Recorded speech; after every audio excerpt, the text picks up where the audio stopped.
Former Navy SEAL Jonathan Gilliam, who says we need to be doing more to prevent these types of attacks here. Actually, as you pointed out, Jonathan, we've had them here. Right. They just are under the radar. But what's happening?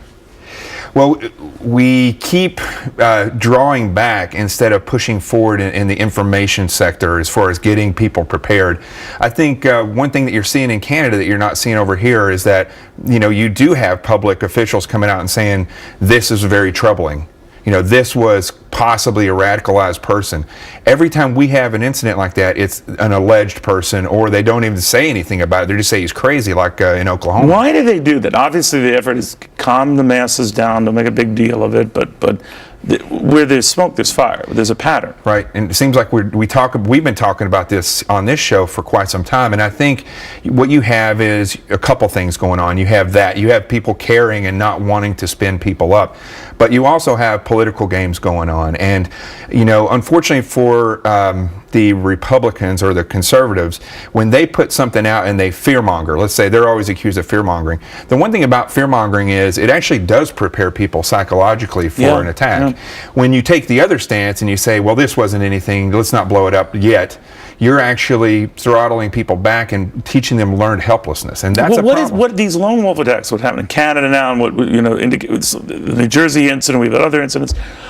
What kind of pattern do you see? I mean, if you're a lone wolf, the argument is, and why the law enforcement doesn't make a big deal of it or make a federal case out of it, is, hey, it's a lone wolf doing their lone wolf thing. Right.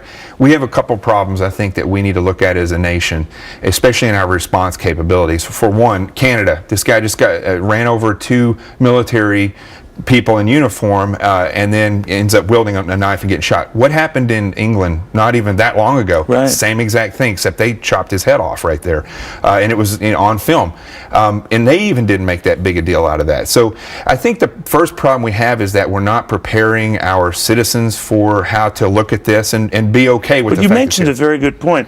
In England we had the video. Right. These other cases we don't have the video, but we have the tactics. Right. So if video doesn't move people, even graphically gruesome video, what will? Well, we're just going to have to, I'm not saying that's a good thing, but people need to understand that these are tactics that can be spotted now. They're being repeated over and over and over again. And one thing you asked me is, what is this? These are tactics that are repeated. It happened in England. It happened in Canada. So people overseas. What should we look for here? What do you fear? Help us out. Well, first and foremost, law enforcement, local law enforcement are the first responders. They're going to be there. And if they did multiple attacks like they just did, which is a big story that most people missed, ISIS did like 15 on Monday, 15 attacks, combined attacks, all coordinated. If they did that here, our lack of ability to respond to that, the lack of planning and preparation for that now, and the lack of awareness by the American people would crush this country. Yeah, you're right. Jonathan, always good seeing you. Thank you. Good to be here.